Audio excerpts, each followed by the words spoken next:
कि जो हमारी कौम आज जुमे के बयानात में आकर उलमा के सामने नहीं बैठ रही, इसकी वजह क्या है? हमारे उलमा ने तैयारियां करना छोड़ दी।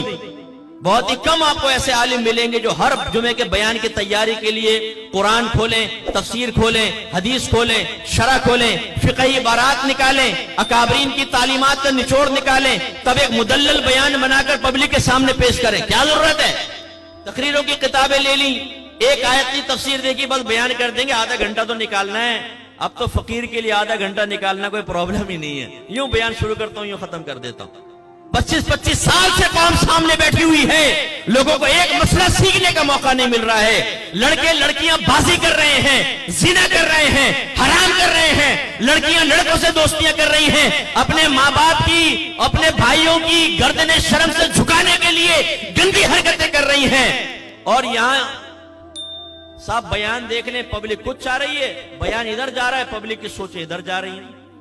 ना कोई करंट इश्यूज पे कलाम, ना मॉडर्न चैलेंजेस के बारे में कलाम। एक यंगस्टर, एक पढ़ा लिखा नौजवान क्या करेगा मस्जिद में आकर?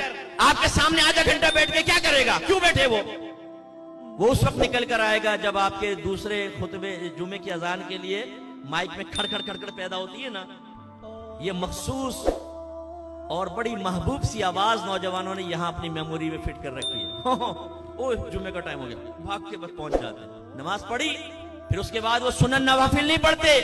आप देखें जुमे की नमाज खत्म होती है, हमारे नौजवानों को रश जूतियों पे ज्यादा नजर आएगा, जैसे 5-5 हजार के नोट बांट रहे हैं। क्यों भागते हैं वो?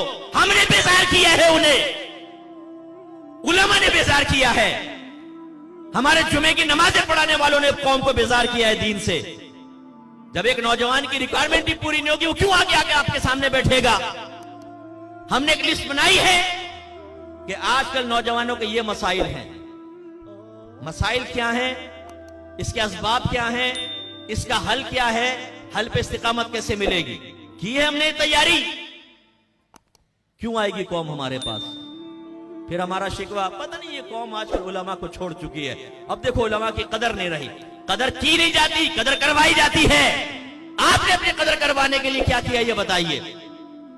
कौम को बुरा भला कहने से बेहतर यह है कि मैं और आप अपने गरीबान में झांकें और अपने बारे में गौर तफक्कुर करें कि हमने कौम को क्या दिया।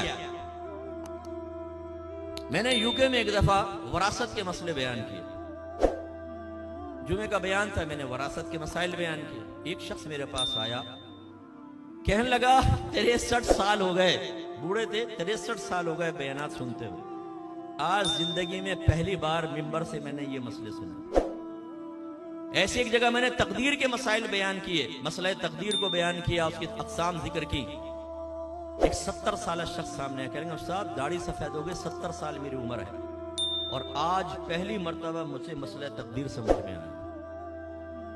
जो अकायद से मुताल्लिक़ा चीजें हैं, जो अहकाम शरइया अमलिया हमारी जिंदगी के लिए इंतहाई जरूरी हैं, गुनाहान सगीरा और कबीरा और ज़ाहिरिया और बातनिया, जिनका जानना हम पर फर्ज ऐन है, जिनकी मारिफत और इलाज, इन पर कोई कलाम नहीं।